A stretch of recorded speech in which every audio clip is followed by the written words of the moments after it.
वासुदेवेति कृष्णेति माधव मधुसूदन चत्वारि तव नामानि महाविपत्ति नाशन। ओम नमो भगवते वासुदेवाय नमो नमः।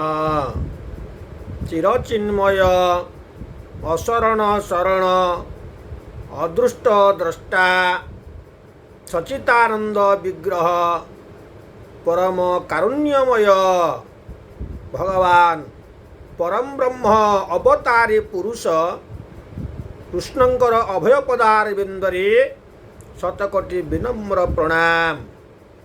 समस्त श्रोताबंधु मानंकु सविनय सप्रेम श्रद्धा स्नेह ममतार मनोभाव नहीं आजिर आलोचनार परिसर को स्वागत करुछि।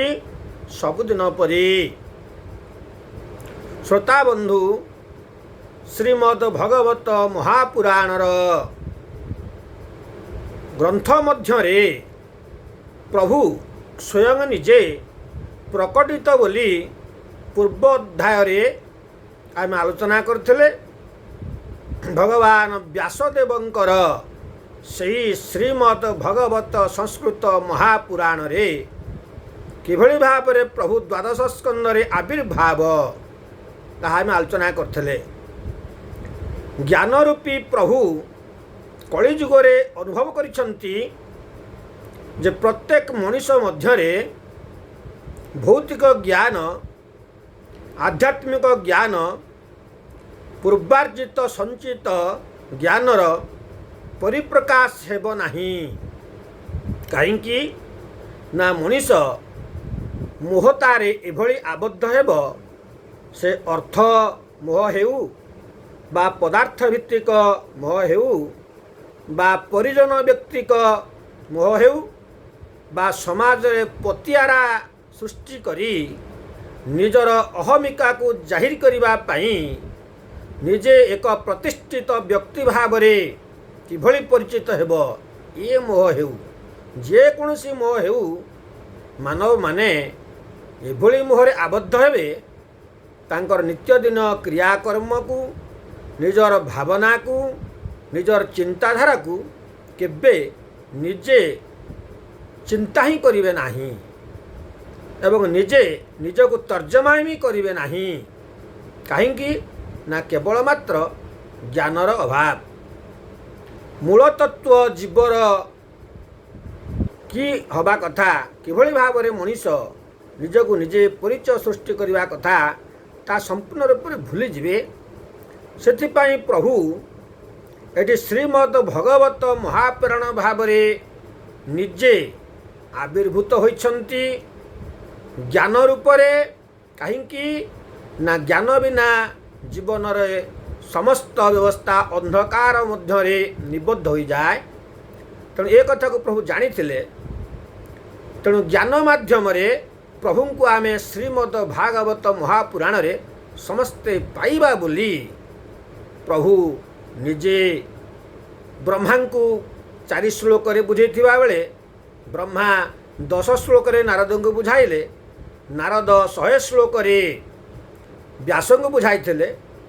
आउ व्यास 18,000 श्लोक रे ताहाकू लिपिबद्ध कला परे तांकरी पुओ शुक जे कि 12 वर्ष मातृगर्भ रही एक विस्मयकर परिस्थिति मध्यरे प्रभुंकर नारायणकर अनुरोध रे शर्त रखी जन्म हेले शुक जे कि व्यासंकर पुओ बोलाइले। बापांकर लिखित सही श्रीमद् महापुराण को आज परीक्षितंक पाखर तर्जमा करी भागवत पारायण किभଳି भाବରେ करा जाई पारे ताहा मध्य दर्शाइले। ए समस्त विषय आमे आलोचना करिछे। आपण माने ए समस्त विषय मोर यूट्यूब चैनल को जिबे एमएम पत्ती स्पेस देवे नाही 6टी लिपि आपण माने टाइप करिवे सर्च करिवे एमएम पत्ती भागवत टुंगी बोली एक स्वतंत्र व्यवस्था अच्छी ସେଇଥିରେ ସମସ୍ତ ବ୍ୟବସ୍ଥା ଦିଆଯାଇଛି। ଭାଗବତ ପଢ଼ିବା ପୂର୍ବରୁ ଆଲୋଚନା କରିବା ପୂର୍ବରୁ ପ୍ରାରମ୍ଭିକ ବ୍ୟବସ୍ଥା ଗୁଡ଼ିକ ତା ଦେହରେ ଦିଆଯାଇଛି। ସେଥିରେ ଏସବୁ କଥା ଆଲୋଚନା ହେଇଛି। ତେଣୁ ଆଜି ପ୍ରଭୁ କାହିଁକି ଜ୍ଞାନରୂପୀ ଭାବରେ ଶ୍ରୀମଦ୍ ଭାଗବତରେ ଅବସ୍ଥାନ କଲେ? ଦିନେ ଉଦ୍ଧବ ପ୍ରଭୁଙ୍କୁ କିଛି ପ୍ରଶ୍ନ ଉତ୍ତର ଆଶା କରି ପ୍ରଶ୍ନ ପଚାରିଥିଲେ। ପ୍ରଭୁ ତାଙ୍କର ସମସ୍ତ ମନୋଭାବର ସମସ୍ୟାକୁ ସମାଧାନ କରିଥିଲେ। ସେଇଠି ଉଦ୍ଧବ ପଚାରିଥିଲେ ଯେ ପ୍ରଭୁ, ଆମେ ସମସ୍ତେ ମିଳିତ ଭାବରେ 6 ଜଣ ବନ୍ଧୁ ଆଜି ଗୁରୁ ସାନ୍ଦୀପନୀଙ୍କ ଆଶ୍ରମରେ ଆପଣଙ୍କର ଭାଇ ଆଉ ଆପଣଙ୍କ ମିଶେଇ 8 ଜଣ ଶିକ୍ଷା ଲାଭ କରୁଥିଲେ। ଗୁରୁ ସାନ୍ଦୀପନୀ ଏକ ପ୍ରକାର ଶିକ୍ଷାରେ ଆମ ସମସ୍ତଙ୍କୁ ଶିକ୍ଷିତ କରିଛନ୍ତି, ଏକ ପ୍ରକାର ବ୍ୟବସ୍ଥାରେ ଆମକୁ ପାଳନ କରିଛନ୍ତି।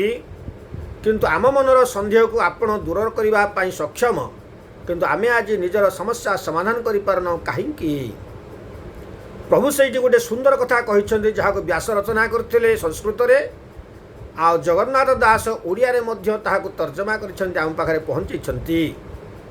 ପ୍ରଭୁ କହିଥିଲେ, ହେ ଉଦ୍ଧବ, ତୁମେ ଟିକେ ହୃଦୟଙ୍ଗମ କର ମୋର ଏଇ କଥାକୁ। ମୁଞ୍ଜାରେ ହୁଅ ସଦୟ ଜ୍ଞାନତା ହୃଦୟ ଉଦୟ। ହେ ଉଦ୍ଧବ, ଜ୍ଞାନରୂପୀ ଭଗବାନ ଏକଥା କୁହନ୍ତି, ମୁଁ କୁହେନି। ପ୍ରଭୁ ସେଇଠି ନିଜକୁ ଲୁଚେଇ ଦେଇଛନ୍ତି। କହିଛନ୍ତି ଜ୍ଞାନରୂପୀ ଜଣେ ଭଗବାନ ଅଛନ୍ତି, ସେ ନିଜେ କୁହନ୍ତି ମୁଞ୍ଜାରେ ହୁଅଇ ସଦୟ। ମୁଁ ଯାହା ଉପରେ ସଦୟ ହୁଏ ତା ହୃଦୟ ଜ୍ଞାନ ଯେ ଉଦୟ। ସୂର୍ଯ୍ୟ ଭାବରେ ସୂର୍ଯ୍ୟ ସଦା ସର୍ବଦା ପୂର୍ବ ଆକାଶରେ ଅଛନ୍ତି, କିନ୍ତୁ ସମୟ ଅନୁସାରେ ଉଦୟ ହୁଅନ୍ତି। ଆମ୍ଭେମାନେ ଦେଖୁ ପୃଥିବୀ ଆଲୋକିତ ହୁଏ।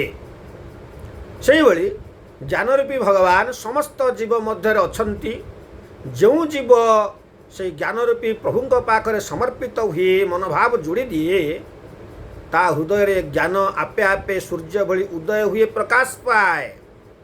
ଯେପରି ଜ୍ଞାନ ପ୍ରକାଶ ପାଇଲେ ତାର ହୃଦୟରେ ସମସ୍ତ ଅନ୍ଧକାର ଦୂର ହୋଇଯାଏ, ଅର୍ଥ ଅଜ୍ଞାନତା ରୂପକ ଅନ୍ଧକାର ଦୂର ହୋଇଯାଏ। ସେ ନିଜେ ସମସ୍ତ କଥାକୁ ବୁଝିପାରେ, ଜାଣିପାରେ, ଯାହାକି ମୋ ଭିତରେ ପ୍ରଭୁ ଜ୍ଞାନରୂପୀ ଭଗବାନ ସର୍ବଦା ଉଦିତ ଅଛନ୍ତି। ମୁଁ ତାଙ୍କ ସହିତ ସମ୍ପର୍କରେ ସର୍ବଦା ରହୁଛି। ତେଣୁ ଏଇ କଥାକୁ ଯଦି ଆମେ ଚିନ୍ତା କରିବା, ତେବେ ଆମକୁ ପ୍ରଭୁ ଏଇଠି ବୁଝେଇ ଦେଲେ ସେ ଜ୍ଞାନରୂପୀ ପ୍ରଭୁ ଆଉ କେହି ନୁହନ୍ତି, ସେଇ ଭଗବାନ କୃଷ୍ଣ। ତାଙ୍କର ସମସ୍ତ ଚିନ୍ତାଧାରା ଭାଗବତ ମଧ୍ୟରେ ପର୍ଯ୍ୟବେସିତ। ତେଣୁ ବନ୍ଧୁ, ଆମେ ଭାଗବତଟିକୁ ଯଦି ପୁଙ୍ଖାନୁପୁଙ୍ଖ ଭାବରେ ଜୀବନରେ ଥରେ ମାତ୍ର ବୁଝିବା, ଆବଶ୍ୟକ ନାହିଁ ପ୍ରତ୍ୟେକ ବର୍ଷ ଭାଗବତ ପାରାୟଣ କରିବା, କିଛି ଆବଶ୍ୟକତା ନାହିଁ। ଜୀବନରେ ମାତ୍ର ଥରେ ଯଦି ହୃଦୟଙ୍ଗମ ପୂର୍ବକ ଆକୁ ଅନୁଭବ କରିବା, ପାରାୟଣ କରିବା, ଶୁଣିବା, ବୁଝିବା, ଅଙ୍ଗୀକାର କରିବା ଏବଂ ଜୀବନରେ ତାହାକୁ ପାଳନ କରିବା ପାଇଁ ପ୍ରଚେଷ୍ଟା କରିବା, ତେଣୁ ଏ ଜୀବ ନିଶ୍ଚିତ ଭାବରେ ଊର୍ଦ୍ଧ୍ୱଗତିକୁ ଯିବ। ଭାଗ୍ୟର ପରିବର୍ତ୍ତନ ଜୀବନରେ ନିଶ୍ଚିତ ହେବ, ଏହା ଅବିସମ୍ଭାବୀ। ତେଣୁ ଆଜି ଆମେ ଆଲୋଚନା କରିବା, ଆମର କଥା ଥିଲା ଯେ ଜଗନ୍ନାଥ ଦାସ ନୁହନ୍ତି ପରମ ଜ୍ଞାନୀ ଯୁଗଦ୍ରଷ୍ଟା ବ୍ୟାସଦେବ। ଏ ପୁସ୍ତିକାଟିର ନାଁ ଦେଇଛନ୍ତି ଶ୍ରୀମଦ୍ ଭାଗବତ ମହାପୁରାଣ। ଶ୍ରୀମଦ୍ ଶବ୍ଦ ଉଚ୍ଚାରଣ କରିଛନ୍ତି ସେହି ମର୍ଯ୍ୟାଦାବନ୍ତ ସମସ୍ତ ଐଶ୍ୱର୍ଯ୍ୟର ପୂର୍ଣ୍ଣ ପରିପ୍ରକାଶିତ ପରମ ବ୍ରହ୍ମଙ୍କ ଉଦ୍ଦେଶ୍ୟରେ। ତାପରେ ଭାଗବତ ସମସ୍ତ ପୁରାଣର ନିର୍ଯାସ ଯେହେତୁ ପର୍ଯ୍ୟବେସିତ ଏ ମହାପୁରାଣ ଆଖ୍ୟା ପାଇଛି। ଆଉ ଭାଗବତ ନାମକରଣ ପଛର ରହସ୍ୟ ଆମେ ଆଜି ବୁଝିବା। এই 4ଟି ଅକ୍ଷର ବା 4ଟି ବର୍ଣ୍ଣକୁ ନିଆଗଲା ଭଗବତ। ଭାକାରଂ ଭାବ ସଂଯୁକ୍ତମ୍, ବକାରଂ ଜ୍ଞାନମୁତ୍ତମମ୍, ବକାରଂ ବ୍ରହ୍ମମାର୍ଗେଣ, ତକାରଂ ତତ୍ତ୍ୱଦର୍ଶନମ୍। ବ୍ୟାସ କହିଲେ, ଏ ପୁରାଣଟିକୁ, ଏ ଗ୍ରନ୍ଥଟିକୁ ଗ୍ରହଣ କଲାବେଳେ, ଶ୍ରବଣ କଲାବେଳେ, ଗ୍ରନ୍ଥ ସମ୍ପର୍କରେ ଆସିବା ବେଳେ ସମସ୍ତ ଶ୍ରୋତାମାନଙ୍କୁ ବ୍ୟାସ ନିବେଦନ କରିଛନ୍ତି ସମସ୍ତେ ମନରେ ଭାବ ପ୍ରକଟ କର। ଭାବ ଅର୍ଥ ସମ୍ପର୍କ, ମନୋଭାବ ଯୋଡ଼ିବା, ଏହା ହିଁ ଭାବ। ଯଦି ଭାବକୁ ବ୍ୟାସ ଏଇଭଳି ଭାବରେ କହିଲେ, ଆମେ ତ ଆମ ଜୀବନରେ ବହୁତ ସମ୍ପର୍କରେ ସମ୍ପର୍କିତ, ବହୁତ ଭାବରେ ପର୍ଯ୍ୟବେସିତ। ଯଥା ବାପ ମାଙ୍କ କୋଳରେ ସନ୍ତାନ ଭାବରେ ବାପ ମାଙ୍କ ପ୍ରତି ପିତୃମାତୃର ଭାବ ଆମ ମଧ୍ୟରେ ପ୍ରକାଶ ପାଇଲା। ଭାଇ ଭଉଣୀଙ୍କ ସହିତ ଜୀବନ ବିତେଇଲେ ବାଲ୍ୟକାଳରେ, ତେଣୁ ଭାତୃଭାବ ଭଗ୍ନୀ ଭାବ ଆମ ଭିତରେ ପରିପ୍ରକାଶ ପାଇଲା। ତାପରେ ବିଦ୍ୟାଳୟକୁ ଗଲେ ସହପାଠୀମାନଙ୍କ ସହିତ ଭାବ ପ୍ରକାଶ ପାଇଲା, ଗୁରୁ ଆଚାର୍ଯ୍ୟମାନଙ୍କ ସହିତ ଭାବ ପ୍ରକାଶ ପାଇଲା। ମଧ୍ୟ ବୟସରେ ପହଞ୍ଚିଲେ, ମଧ୍ୟ ବୟସରେ ଜୀବନର ପ୍ରକୃତି ମୁତାବକ ଆମର ପ୍ରେମ ସମ୍ପର୍କରେ ମଧ୍ୟ ମନୋନିବେଶ କଲା। ତେଣୁ ଆମେ ଯୁବତୀ ଯୁବକ ଭାବରେ ଆମ ମଧ୍ୟରେ ସେ ଭାବ ମଧ୍ୟ ପ୍ରକାଶ ପାଇଲା। ସଂସାର ଜୀବନରେ ସ୍ୱାମୀ ସ୍ତ୍ରୀର ସମ୍ପର୍କରେ ସମ୍ପର୍କିତ ହେଲେ ସେ ଭାବ ମଧ୍ୟ ପ୍ରକାଶ ପାଇଲା। ସନ୍ତାନର ଜନକ ଜନନୀ ହେଲେ, ପୁତ୍ର କନ୍ୟାର ବାତ୍ସଲ୍ୟ ମମତାରେ ଆମେ ବିଗଳିତ ହେଲେ, ଉପାର୍ଜନ କରିବା ପାଇଁ ଅର୍ଥ ସହିତ ଯେତେବେଳେ ସମ୍ପର୍କିତ ହେଲେ, ପଦାର୍ଥ ଭିତ୍ତିକ ଭାବ ଅର୍ଥଭିତ୍ତିକ ଭାବ ମଧ୍ୟ ସମ୍ପର୍କିତ ହେଲେ, ପରିଶେଷରେ ଆଜି ଜୀବନ ଯେତେବେଳେ ଚାଲିଯିବା ପାଇଁ ବସିଲାଣି, ଆମେ ସେହି ସମୟରେ ଆଜି ଚିନ୍ତା କଲେ ଟିକେ ପ୍ରଭୁଙ୍କୁ ଅର୍ଚ୍ଚନା କରିବା, ବନ୍ଦନା କରିବା, ପ୍ରାର୍ଥନା କରିବା। ନା ବନ୍ଧୁ, ଏହା ଆମ୍ଭମାନଙ୍କର ବୁଝିବାରେ ବହୁତ ଭୁଲ ରହିଯାଇଛି। ମା' ମାନେ ସାଧାରଣ କଥା କୁହନ୍ତି, ଛତୁ ଉଠା କାଠ ବୁଢ଼ା କାଳ ପାଠ, ଏ କ'ଣ କେବେ ଜୀବନରେ ଉପକାରୀ ଦେଇପାରେ? ନା। ସେଥିପାଇଁ କହିଛି, ବେଳହୁଁ ଗୋବିନ୍ଦ ସୁମର। ଜୀବନରେ ଯେତେବେଳେ ଆମେ ଅନୁଭବ କଲେ, ଜାଣିଲେ, ଶୁଣିଲେ ଏ ସମଗ୍ର ବିଶ୍ୱରେ ପ୍ରଭୁଙ୍କ ସତ୍ତା ପରିପୂର୍ଣ୍ଣ ଅଛି। ପ୍ରଭୁ ବିଶ୍ୱ ନିୟନ୍ତା, ସୃଷ୍ଟିକର୍ତ୍ତା, ପାଳନକର୍ତ୍ତା, ସଂହାରକର୍ତ୍ତା।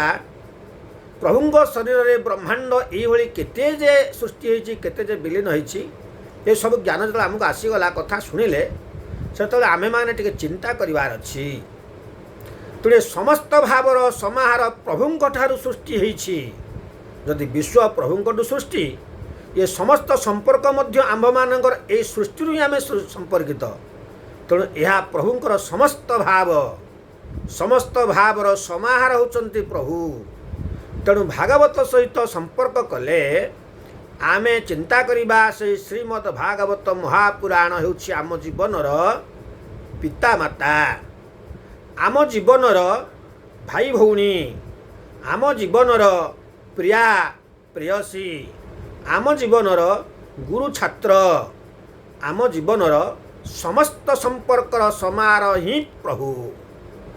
ସେଥିପାଇଁ ବୈଦିକ କର୍ମରେ ଆପଣମାନଙ୍କୁ ଗୁରୁ ଆଚାର୍ଯ୍ୟ ପୁରୋହିତମାନେ ଗୋଟିଏ କଥା କୁହନ୍ତି, ସମସ୍ତ ପୂଜା, ସମସ୍ତ ଆରତୀ, ସମସ୍ତ ବ୍ୟବସ୍ଥା ସରିଗଲା ପରେ ଆତ୍ମନିବେଦନ କର। ଆମେ ସମସ୍ତେ ଉଚ୍ଚାରଣ କରନ୍ତି, କିନ୍ତୁ ଆଚରଣ ଭୁଲି ଯାଆନ୍ତି, ଅନୁଭବ ଭୁଲି ଯାଆନ୍ତି। ସେ କଥାଟି କ'ଣ? ତ୍ୱମେବ ମାତା ଚ ପିତା ତ୍ୱମେବ ବନ୍ଧୁ ଚ ସଖା ତ୍ୱମେବ ବିଦ୍ୟା ଦ୍ରବିଣଂ ତ୍ୱମେବ ସର୍ବଂ ମମ ଦେବ ଦେବ। ହେ ମମ ଦେବ, ହେ ମୋର ଦେବତା, ପୂର୍ବ ପଦ ରହିଲା ତୁମେ ହିଁ ସର୍ବମ୍, ତୁମେ ମୋର ସବୁ, ତୁମେ ମୋର ବାପା, ତୁମେ ମୋର ମା, ତୁମେ ମୋର ବିଦ୍ୟା, ତୁମେ ମୋର ଦ୍ରବିଣ ଅର୍ଥ ସମ୍ପତ୍ତି। ଏ ସମସ୍ତ ସମ୍ପର୍କକୁ ଯଦି ଆପଣ ମିଶାଇ ଦେଇ ପ୍ରଭୁଙ୍କ ପାଖରେ ଆତ୍ମନିବେଦନ ହେବେ, ତ ଭାଗବତ ପ୍ରତି ଏହି ପ୍ରକାର ଭାବ ସୃଷ୍ଟି କରିବା ପାଇଁ ବ୍ୟାସଙ୍କର ଅଛି ପରାମର୍ଶ। ତେଣୁ ଆମେ ଜୀବନରେ ତାଙ୍କୁ ହିଁ କରିନେବା ବାପ ମା। ଯଦି ଆମେ ହେବା ସନ୍ତାନ ନିଜକୁ କରିଦେବା, ତାଙ୍କୁ ବାପ ମା ଚିନ୍ତା କରିବା। ଆମେ ହେଇଯିବା ପ୍ରେମିକା, ସେ ଆମର ହେବେ ପ୍ରେମିକ। ଆମେ ହେଇଯିବା ଶିଷ୍ୟ, ସେ ଆମର ହେବେ ଗୁରୁ। ଆମେ ହେଇଯିବା ଉପଭୋଗୀ, ସିଏ ହେବେ ଆମର ଉପଭୋଗ୍ୟ।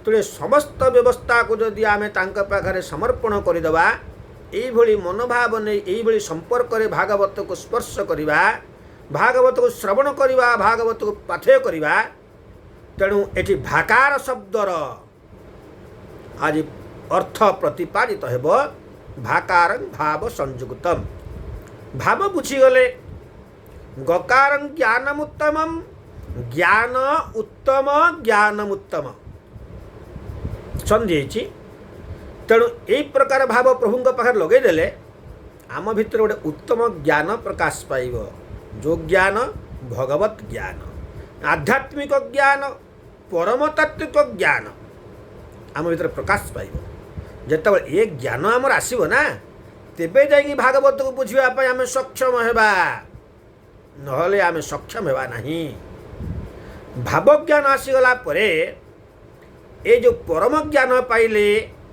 एवं परम भाव सृष्टि है ये सम्मिश्रण रे यही शास्त्र थिबा ब्रह्म तत्व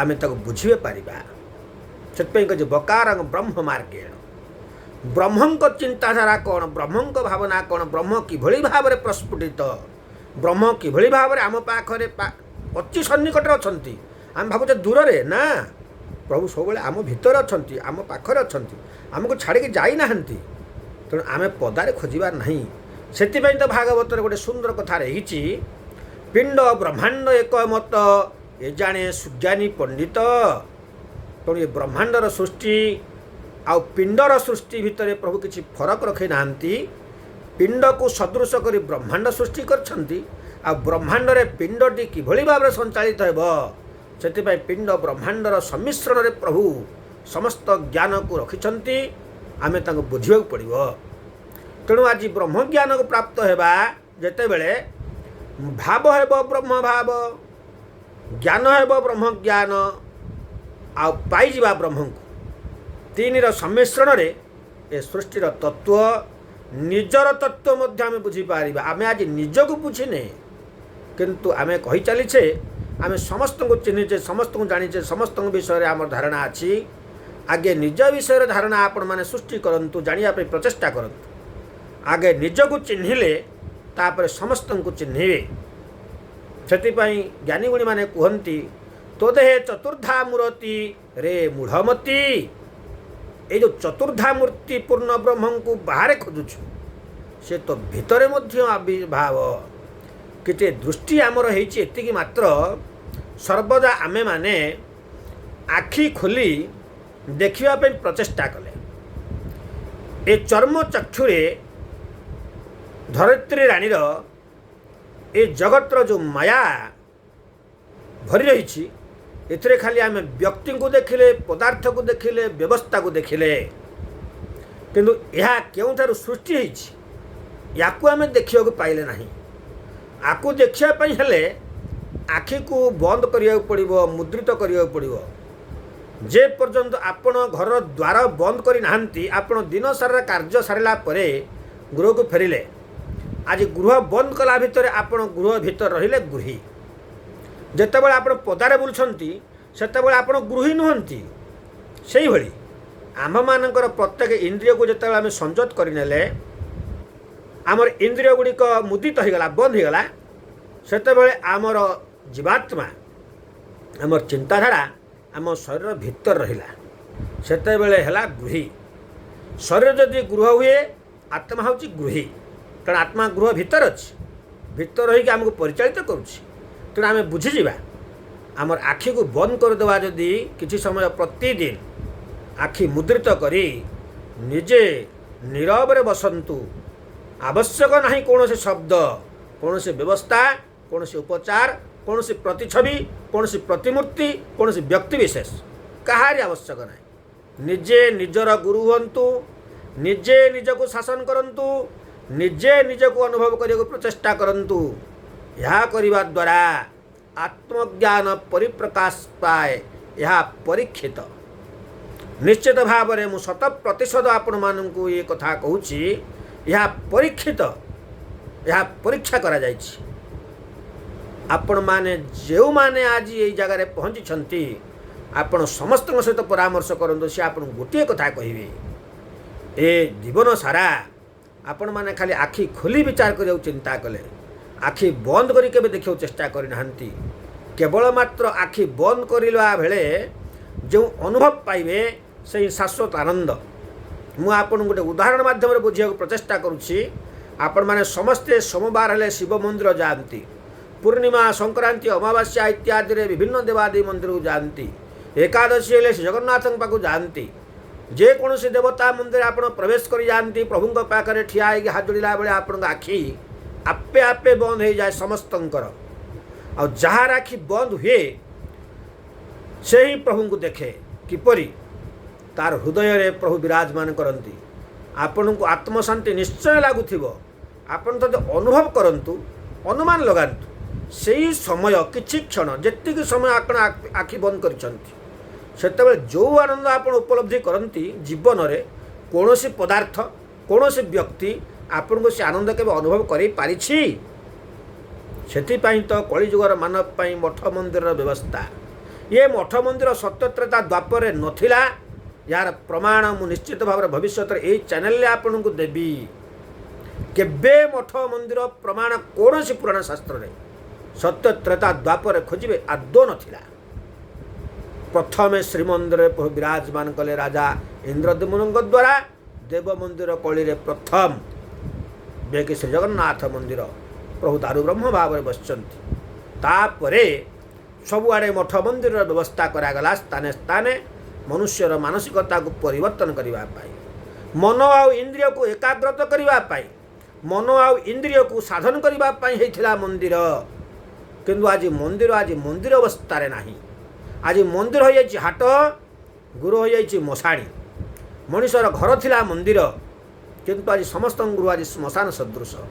ନାହିଁ ସଂକ୍ରାନ୍ତି, ନାହିଁ ପୂର୍ଣ୍ଣମୀ, ନାହିଁ ଅମାବାସ୍ୟା, ନାହିଁ ଏକାଦଶୀ, ନାହିଁ ତିଥି ବାର ନକ୍ଷତ୍ର ବ୍ୟବସ୍ଥା ଗୃହମାନଙ୍କରେ। ଗୃହ ଆଜି ଯେଭଳି ଭାବରେ ବିତଉଛନ୍ତି ଆମେମାନେ ବିତଉଛେ, ତାହା ମାନବବାଦର ଚିନ୍ତାଧାରା ନଥିଲା, ପ୍ରଭୁଙ୍କ ଇଚ୍ଛା ନଥିଲା। ତେଣୁ ଗୃହ ଆଜି ପରିଷ୍କୃତ ନାହିଁ, ପରିମାର୍ଜିତ ନାହିଁ। ଗୃହର ପରିବେଶ ଆଜି ଗୃହ ଭଳି ନାହିଁ। ଗୃହର ଅନ୍ତେବାସୀ ଆଜି ଗୋଟେ ଗୃହସ୍ଥ ଜୀବନରେ ନାହାନ୍ତି। ଗୃହସ୍ଥ ଜୀବନ ଖାଲି ଖାଇବା ପାଇଁ, ଶୋଇବା ପାଇଁ, ବିଶ୍ରାମ ନେବା ପାଇଁ ଆଉ ପଦାର୍ଥକୁ ସଞ୍ଚିତ କରିବା ପାଇଁ କ'ଣ ଘର ତିଆରି କରାଯାଏ? ନା, ଘରର ବ୍ୟବସ୍ଥା ଥିଲା ଅଲଗା ପ୍ରକାର। କିନ୍ତୁ ଆଜି ମନ୍ଦିର ଗୁଡ଼ିକ ହୋଇଯାଇଛି ମନ ଆଉ ଇନ୍ଦ୍ରିୟ ସାଧନାର କେନ୍ଦ୍ର ନୁହେଁ, ଅର୍ଥ ଉପାର୍ଜନର କେନ୍ଦ୍ର। ଆଜି ବିଗ୍ରହ ଗୁଡ଼ିକୁ ଆମେ ବସେଇ ଦେଇଛେ ସିନା, କିନ୍ତୁ ବିଗ୍ରହଙ୍କ ବିଷୟରେ ଆମମାନଙ୍କର ଧାରଣା ନାହିଁ। ସେ ବିଗ୍ରହଙ୍କୁ ସେବା କରୁଥିବା ଯେଉଁ ପୂଜକ ଆମେ ନିୟୋଜନ କରିଛେ, ତାଙ୍କର ମଧ୍ୟ ବହୁ ପୂଜକ, ସମସ୍ତଙ୍କୁ କହିହେବ ନାହିଁ, କିନ୍ତୁ ସଂଖ୍ୟା ଅଧିକ। ବିଗ୍ରହଙ୍କର ପ୍ରତି ତାଙ୍କର କର୍ତ୍ତବ୍ୟକୁ ସେ ଭୁଲି ଯାଇଛନ୍ତି। ବିଗ୍ରହଙ୍କର ସମ୍ବନ୍ଧୀୟ ତାଙ୍କର ଜ୍ଞାନ ମଧ୍ୟ ନାହିଁ। ଆଉ ମଠ ମନ୍ଦିରକୁ ପରିଚାଳନା କରିବା ପାଇଁ ଯେଉଁ କେତେଜଣ ଆଗକୁ ଆସିଛନ୍ତି, ସେମାନେ କେବଳ ମାତ୍ର ବ୍ୟାଚ ମାରି ନିଜର ପ୍ରଶଂସାର ସାଉଁଟିବାରେ ବ୍ୟସ୍ତ। ଆଉ କିଭଳି ଭାବରେ ଅର୍ଥ ଉପାର୍ଜିତ ହେବ, ଅନୁଷ୍ଠାନରେ ଅର୍ଥ ଗଚ୍ଛିତ ହେବ, ଆଉ ଏ ଗଚ୍ଛିତ ଅର୍ଥକୁ ନେଇକି ଦ୍ୱନ୍ଦ୍ୱ କିଭଳି ଉପୁଜିବ, ଏହି ଭାବନା ସେମାନେ ବ୍ୟତିବ୍ୟସ୍ତ। ଏ ମଧ୍ୟ ଏକ ଅହମିକାର ପରିଚୟ ସୃଷ୍ଟି କରେ। କିନ୍ତୁ ମଠ ମନ୍ଦିର ଆଜି ନିରୋଳା ପରିସ୍ଥିତି ନାହିଁ। ମଠ ମନ୍ଦିର ଗୁଡ଼ିକ ବ୍ୟବସାୟୀକରଣ ହୋଇଗଲାଣି। ସେଠି ଆପଣଙ୍କର ସମସ୍ତ ପ୍ରକାର ବ୍ୟବସ୍ଥା, ଏପରିକି ଆପଣ ଆଜି ମନ୍ଦିରରେ ଯେଉଁ ପାରମ୍ପରିକ ଅନୁଷ୍ଠାନ ଗୃହରେ କରାଯାଉଥିଲା, ବିବାହ କୁହନ୍ତୁ, ବ୍ରତ କୁହନ୍ତୁ, ଶ୍ରାଦ୍ଧ କୁହନ୍ତୁ, ଆଉ ସଂକ୍ରାନ୍ତି କୁହନ୍ତୁ, ପୂର୍ଣ୍ଣିମା କୁହନ୍ତୁ, ଅମାବାସ୍ୟା କୁହନ୍ତୁ, ସବୁ ଘର ପାଇଁ ଦିଆଯାଇଛି, ଗୃହୀ ପାଇଁ ଦିଆଯାଇଛି। କିନ୍ତୁ ଆଜି ସବୁ ପଳେଇଗଲାଣି ମନ୍ଦିରକୁ। ମନ୍ଦିରରେ ହେଲାଣି ସମସ୍ତ ପ୍ରକାର ମେଳା ମହୋତ୍ସବ। ଆଉ ଲୋକ ଘରେ 55 ମେଳା, କିଛି ମେଳା ଆଜି ଘରେ ଦେଖିବାକୁ ମିଳୁନାହିଁ। କିନ୍ତୁ ପ୍ରଭୁ ସେଇ ଆଖଣ୍ଡଳମଣି ନିଜେ ମାଧବ ବ୍ରାହ୍ମଣଙ୍କୁ ଫେରାଇ ଦେଇଥିଲେ ଘରକୁ।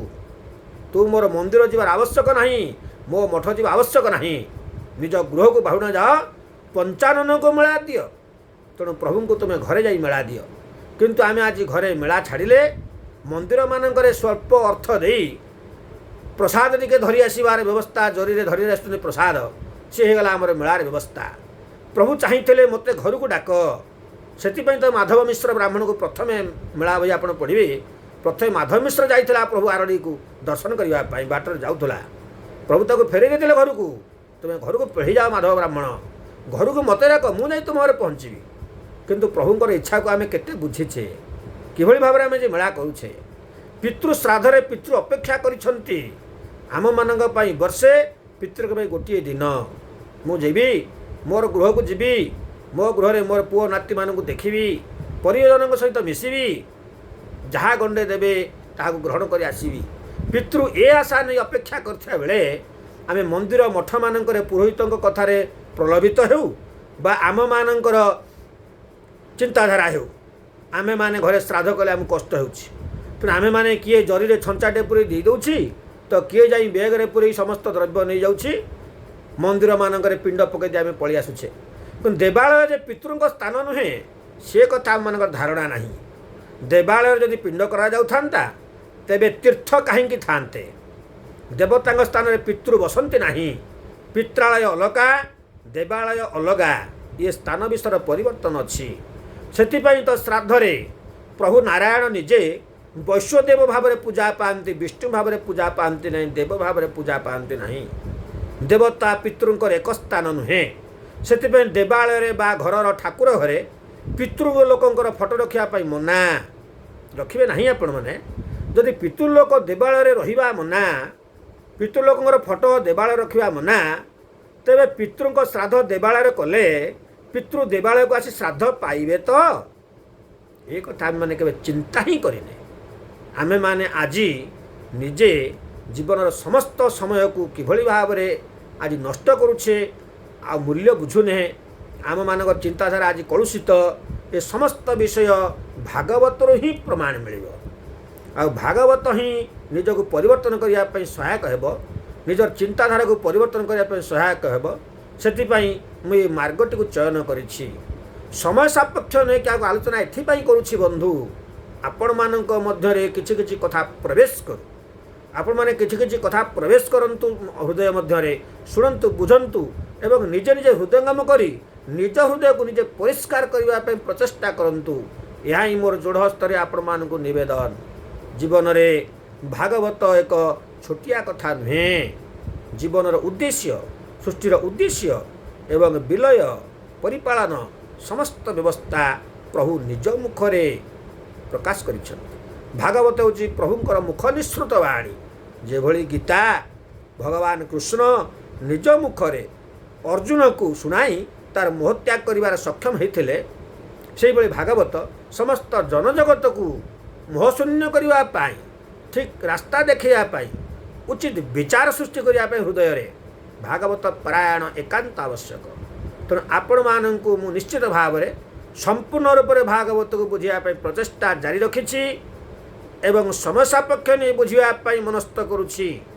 କିଛି କିଛି ଆପଣମାନେ ଗ୍ରହଣ କରନ୍ତୁ ପ୍ରତ୍ୟେକ ସମୟରେ। ଆଉ ଏହାକୁ ମଧ୍ୟ ଆପଣମାନଙ୍କର ସମ୍ପର୍କିତ ବ୍ୟକ୍ତିମାନଙ୍କ ପାଖରେ ଚ୍ୟାନେଲଟିକୁ ଆଦୃତ କରନ୍ତୁ। ଆଉ ସମସ୍ତେ ମଧ୍ୟ ଆମେ ମିଳିତ ଭାବରେ ଏହାକୁ ଆଲୋଚନା କରିବା ପାଇଁ ନିଶ୍ଚିତ ଭାବରେ ଯିବା, ଆଲୋଚନା କରିବା। ଆଲୋଚନା କରି ଆମ ଜୀବନର ସନ୍ଦେହ, ଆମ ଜୀବନର ଦୁର୍ଭାବନା, ବିକୃତ ମାନସିକତା ଯେଉଁ ଆମେ ଆଜି ପହଞ୍ଚିଛେ, ଟିକେ ଟିକେ କଥାରେ ଆମେ ସମସ୍ତେ ଆଜି ତୁରନ୍ତ ରାଗି ଯାଉଛେ, ବିରକ୍ତି ହେଉଛେ। କାହିଁକି ନା ଆମ ଭିତରେ ଜ୍ଞାନର ଅଭାବ ହେଇଛି। ଆଉ ମୋହ ବଶରେ ଆମେ ସମ୍ପର୍କରେ ଆଜି ସମ୍ପର୍କିତ, ତାହା ହିଁ ତ ଆମକୁ ଅସୁବିଧାରେ ପକାଉଛି। ତେଣୁ ମୋହକୁ ପରିତ୍ୟାଗ କରିଦିଅନ୍ତୁ। ଯଦି ବୁଝିବା ପାଇଁ ଜୀବନରେ କାହାକୁ ପ୍ରଚେଷ୍ଟା କରି ସକ୍ଷମ ହେଲେ ନାହିଁ, ତେବେ ଆପଣ ବିଶେଷ ଭାବରେ ବୁଝିବା ପାଇଁ ପ୍ରଚେଷ୍ଟା କରୁନାହାନ୍ତି। ଏ ମୋର ଅଭିଜ୍ଞତା, ମୁଁ ନିଜେ ଅନୁଭବୀ। ତେଣୁ ଆପଣମାନେ ବୁଝିବା ପାଇଁ କାହାକୁ ପ୍ରଚେଷ୍ଟା କରି ବୁଝେଇ ପାରିବେ ନାହିଁ। ସମସ୍ତେ ଆଜି ଅହଙ୍କାରରେ ପୂର୍ଣ୍ଣ। ତେଣୁ ତାଙ୍କୁ ଛାଡ଼ି ଦିଅନ୍ତୁ ତାଙ୍କ ରାସ୍ତାରେ। ଯିଏ ନ ବୁଝୁଛି ତାକୁ ଛାଡ଼ି ଦିଅନ୍ତୁ। ସେ ନିଜେ ନିଜେ ଯେଉଁଦିନ ବୁଝିବ, ଯଦି ପ୍ରଭୁଙ୍କ କୃପା ହେବ ସେ ପରିବର୍ତ୍ତନ ହେବ, ନହେଲେ ତାକୁ ପରିବର୍ତ୍ତନ କରିବା ପାଇଁ ଆମେ ଚେଷ୍ଟା କରିବାର କିଛି ଆବଶ୍ୟକତା ନାହିଁ। ଏହା ଆମର ବୃଥା ପ୍ରୟାସ ହେବ। ଆମେ ଦେଖୁଛେ ନ ବୁଝିବା ଦ୍ୱାରା ଜୀବନ ତାର ନଷ୍ଟ ହୋଇଯାଉଛି, ଜୀବନ ସମୟତକ ମୂଲ୍ୟହୀନ ହୋଇଯାଉଛି। ଆମେ ଦେଖୁଛେ, କଷ୍ଟ ଲାଗୁଛି। ଆମର ନିଜର ଲୋକ, ଆମର ଅନ୍ତେବାସୀ କିମ୍ବା ପଡ଼ୋଶୀ, କିନ୍ତୁ କ'ଣ କରିବା, ଉପାୟ ନାହିଁ। ତେଣୁ ପ୍ରଭୁଙ୍କ ଉପରେ ଛାଡ଼ି ଦିଅନ୍ତୁ। ଯେଉଁଦିନ ତାଙ୍କର ଚିନ୍ତାଧାରା ପରିବର୍ତ୍ତନ ହେବ, ନିଜେ ସେ ବୁଝିପାରିବେ। ନହେଲେ ଭାବି ନେବା ଆମେ ପ୍ରଭୁଙ୍କର ତାଙ୍କ ପ୍ରତି ଦୟା ନାହିଁ। ସେ ପ୍ରଭୁଙ୍କର କ୍ରୋଧର ଶିକାର ହେଇଛନ୍ତି। ସେ ପ୍ରଭୁ ତାଙ୍କୁ ଏହି ପ୍ରକାର ମନୋଭାବ ଦେଇଛନ୍ତି। ଏହିଭଳି ଭାବରେ ସେମାନେ ବ୍ୟତିବ୍ୟସ୍ତ ଅଶାନ୍ତି ଭିତରେ ନିଜର ଜୀବନକୁ ବିତେଇବେ। ଏହା ତାଙ୍କର କର୍ମଫଳ। ଆମେ କିଛି କରିପାରିବା ନାହିଁ। କାରଣ ପ୍ରଭୁ ନିଜେ କୁହନ୍ତି, ପୂର୍ବ ଅର୍ଜିତ କର୍ମ ଫଳେ ଯାଚି ମୁଁ ଦେଉଥାଇ ବଳେ। ସେଇ ଭାଗବତର ଏକ ପଙ୍କ୍ତି, ଯିଏ ଯେଭଳି ଭାବରେ ପୂର୍ବାର୍ଜିତ କର୍ମ କରିଛି ସେ ସେଭଳି ଭାବରେ ଜନ୍ମରେ ଫଳ ଭୋଗିବା ପାଇଁ ବାଧ୍ୟ ଏବଂ ସେ ମଧ୍ୟ ଭୋଗିଯିବାଟା ଉଚିତ। ଭୋଗିଗଲେ ପରଜନ୍ମକୁ ଏହାର ଫଳାଫଳ ଆଉ ରହିବ ନାହିଁ। ତେଣୁ ତାଙ୍କୁ ସେଇଥିରେ ଭୋଗିବାକୁ ଦିଅନ୍ତୁ। ତେଣୁ ପ୍ରଭୁଙ୍କ ପାଖରେ ମୁଁ ଆତ୍ମନିବେଦନ କରି ଆପଣମାନଙ୍କୁ ଆଜି ଏହିସବୁ କଥା କହିବାର ଉଦ୍ଦେଶ୍ୟ ହେଲା, ତେଣୁ ଭାବଜ୍ଞାନ ବ୍ରହ୍ମ ତତ୍ତ୍ୱ ଏହାକୁ ଆମକୁ ଆଜି ବୁଝିବାର ଥିଲା। ଆମେ ଆଜି କିଭଳି ଭାବରେ ପ୍ରଭୁଙ୍କ ସହିତ ସମ୍ପର୍କିତ ହେବା, ତାଦ୍ୱାରା କେଉଁ ଜ୍ଞାନ ଉଦୟ ହେବ, କେଉଁ ଜ୍ଞାନ ଉଦୟ ହେଲେ ଆମେ ବ୍ରହ୍ମକୁ ଜାଣିବା ଚିହ୍ନିବା ଏବଂ ଜ୍ଞାନ ବ୍ରହ୍ମ ଭାବର ସମ୍ମିଶ୍ରଣରେ ଜୀବନର ସମସ୍ତ ଅବୁଝା କଥା ବୁଝିହେବ ଏବଂ ଏ ସୃଷ୍ଟିର ତତ୍ତ୍ୱ ଜୀବନର ତତ୍ତ୍ୱ ବୁଝିହେବ। ତତ୍ତ୍ୱ ବୁଝିଲେ ତୁଟେ ଭ୍ରାନ୍ତି ଭବ ସାଗରୁ ତରି ଯାଆନ୍ତି। ଯେତେବେଳେ ଆମେ ତତ୍ତ୍ୱ ବୁଝିଯିବା ତେବେ ଆମ ମନର ଭ୍ରାନ୍ତି ତୁଟିଯିବ। ଆଉ ଏ ଭବସାଗର ଯେଉଁ ଭାବନାର ସାଗର ଭିତରେ ଆମେ ବୁଡ଼ି ରହିଛେ ଆମେ ତା ଦେହରୁ ମୁକ୍ତି ପାଇଯିବା। ଆଉ ଭାବନାର ମୁକ୍ତି ହିଁ ଜୀବନର ମୁକ୍ତି। ନଚେତ୍ ମରିବା ପର୍ଯ୍ୟନ୍ତ ଆମେ ମୃତଶଯ୍ୟାରେ ଥାଇ ମଧ୍ୟ ବିଭିନ୍ନ ଭାବରେ ଭାବିତ କଷ୍ଟ ପାଉଛେ ସିନା, କିନ୍ତୁ ଜୀବ ଯାଉନାହିଁ। କାହିଁକି ନା ଭାବନା ଆମର ସରୁନି ନା। ତେଣୁ ଭାବନାକୁ ପ୍ରତିଦିନର ଭାବନା ପ୍ରତିଦିନ ସରିବା ଦରକାର। ଆଜିର ଭାବନା କାଲିକି ରହିବାର ଆବଶ୍ୟକତା ନାହିଁ। କେବଳ ଜ୍ଞାନର ଅଭାବ ଅଛି, ତତ୍ତ୍ୱର ଅଭାବ ଅଛି। ତେଣୁ ଏଇ ତତ୍ତ୍ୱ ଏ ଜ୍ଞାନ ଆମକୁ ଭାଗବତରୁ ହିଁ ମିଳିବ। ତେଣୁ ଆମେ এই ଭାଗବତକୁ ଆଲୋଚନା ମଧ୍ୟକୁ ନିଶ୍ଚିତ ଭାବରେ ଆଣିବା। ତେଣୁ ସମସ୍ତଙ୍କୁ ଆତ୍ମନିବେଦନ କରିବି, ସମସ୍ତ ବନ୍ଧୁମାନେ ଚ୍ୟାନେଲ ପ୍ରତି ସହଯୋଗ କରନ୍ତୁ। ଚ୍ୟାନେଲକୁ କିଭଳି ଭାବରେ ଆମମାନଙ୍କ ମଧ୍ୟରେ ବିତରଣ କରିବା ସହ ସମ୍ପର୍କିତମାନଙ୍କ ଭିତରେ ଆପଣମାନଙ୍କୁ ମୋର ଅନୁରୋଧ ରହିବ। ଏଥିପାଇଁ ମୁଁ ଆପଣଙ୍କୁ ଆଉ ଥରେ ଅନୁରୋଧ କରିବି, ଆପଣମାନେ ଚ୍ୟାନେଲଟିକୁ ନିଜର କରନ୍ତୁ ଏବଂ ନିଜର ପରିଜନଙ୍କ ମଧ୍ୟରେ ମଧ୍ୟ ବିତରଣ କରନ୍ତୁ। ସମସ୍ତଙ୍କୁ ପରାମର୍ଶ ମଧ୍ୟ ଦିଅନ୍ତୁ। ତେଣୁ ଆମେ ଆମରି ଭାବରେ ଆମରି ଚିନ୍ତାଧାରା ଭିତରେ ଆମେ ବୁଝିପାରିଲା ଭଳି ଧୀରେ ସୁସ୍ଥେ ସୁନ୍ଦର ଭାବରେ ଅଳ୍ପେ ଅଳ୍ପେ ଆଲୋଚନା କରିବା, ସମ୍ପୂର୍ଣ୍ଣ ଭାଗବତକୁ ନିଶ୍ଚିତ ଭାବରେ ସାରିବା। ଏ ହେଉଛି ଆମ ଜୀବନର ଏକମାତ୍ର ସଂକଳ୍ପ। ହେଉ ସେହି ଭଗବାନ ପରମ ବ୍ରହ୍ମଙ୍କ ଅଭୟ ପଦାର ବିନ୍ଦରେ ବିନମ୍ର ମଥା ଢାଳି ପ୍ରଣାମ ଜଣାଇ ଆଜିର ବିଷୟବସ୍ତୁକୁ ଏଇଠି ପରିସମାପ୍ତି କରିବା। କୃଷ୍ଣାୟ ଗୋବିନ୍ଦାୟ ଗୋପୀଜନ ବଲ୍ଲଭାୟ ନମୋ ଭଗବତେ ବାସୁଦେବାୟ ନମୋ ନମଃ।